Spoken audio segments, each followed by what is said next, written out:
Hello dear students. So this is chapter 13 and in the previous videos we discussed about what is motion, what is slow motion, fast motion. Today we will discuss about speed.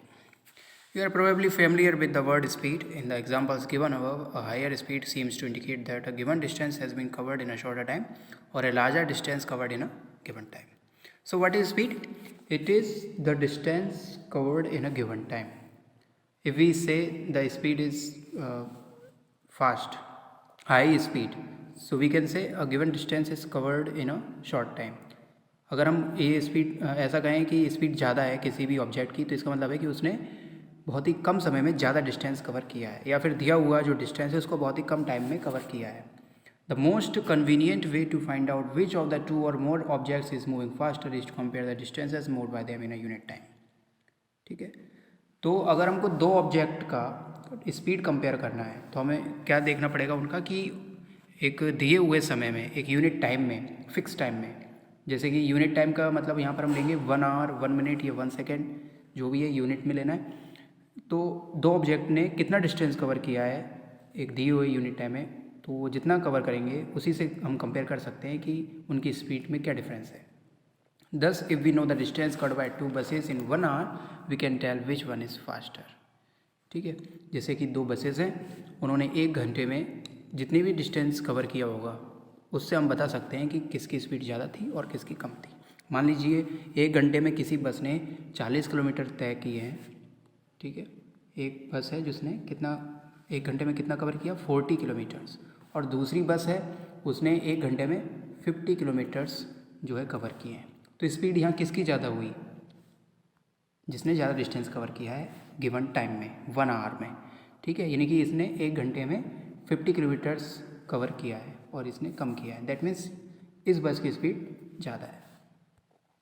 We call the distance covered by an object in a unit time as the speed of the object. तो इसी को कहते हैं speed. What is speed? कि किसी भी object के द्वारा कवर डिस्टेंस, मान लीजिए 50 kilometres in a unit time. ठीक है, तो यहाँ पर हमने ले लिया 1 आवर. तो ये बस की स्पीड हो गई 50 किलोमीटर पर आवर, 1 घंटे में इतना कवर किया, तो ये होता है speed. What is speed? It is the distance covered in a unit time. Okay, यहीं से बन रहा है इसका definition, distance covered in a unit time. When we say that a car is moving with a speed of 50 kilometers per hour, it implies that it will cover a distance of 50 kilometers in 1 hour. However, a car seldom moves with a constant speed for 1 hour. ठीक है, अब ऐसा तो होता नहीं कि कोई भी एक कार है जो कि हमेशा एक ही स्पीड से चलती रहे. बीच में कई बार ऐसा हो सकता है कि इसको रुकना पड़े, स्पीड कम करनी पड़े, कहीं स्पीड ज़्यादा भी हो सकती है. तो कांस्टेंट स्पीड नहीं हो सकती 1 घंटे के लिए, लगातार 1 घंटे के लिए. In fact, if it starts moving slowly and then picks up speed. So when we say that the car has a speed of 50 km per hour, we usually consider only the total distance covered by it in 1 hour. तो इसको हम average कहेंगे कि इसने 1 घंटे में कितना distance cover किया. ठीक है, कभी स्पीड ज़्यादा भी हो सकती है, कभी कम भी हो सकती है कार की.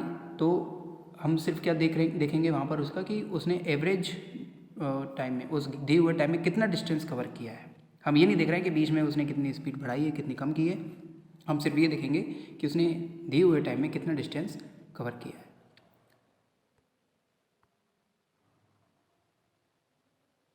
We do not bother whether the car has been moving with a constant speed or not during that hour. The speed calculated here is actually the average speed of the car. In this book we shall use the term speed for average speed. तो इसी को हम कहेंगे average speed. Average speed को हम short में यहाँ पर जो बोलेंगे उस टर्म का नाम है स्पीड. स्पीड का मतलब आपको समझना है एवरेज स्पीड की, 1 घंटे में इतना डिस्टेंस कवर किया.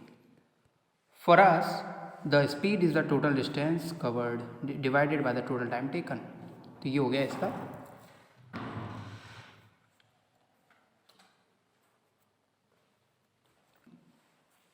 सो we were discussing it is the distance covered by an object, total distance covered by an object by total time taken, it is known as speed. So next topic we will discuss in the next video.